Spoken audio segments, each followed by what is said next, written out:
Now, thank you very much. I just have three very brief points, if you don't mind, Chairman. We thought we should address the issue of bankruptcy tourism. It is a relatively new phenomenon, and it's not only a high-profile phenomenon.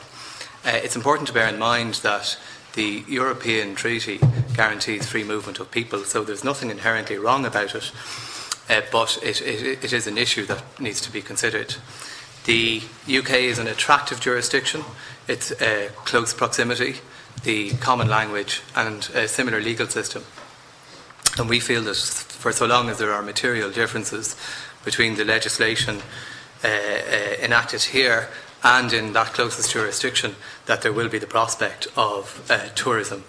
And the differences we're talking about are not just in terms of the duration of the process. Debtors will assess aspects of it to include, for example, how pension assets are treated in both regimes, the ease of access to the process, and the clawback provisions Bill mentioned. So it's not just about duration.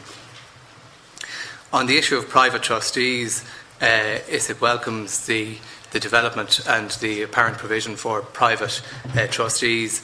We note that although it exists under the existing bankruptcy legislation that you can apply for and appoint a private trustee to administer the bankruptcy estate, it's very underutilised, principally I think because there's a process attached to it which can be expensive, and it doesn't suit creditors to participate necessarily in committees of inspection. So we would advocate that be overhauled so that there be a more readily accessible provision for the appointment of private insolvency trustees in a bankruptcy also.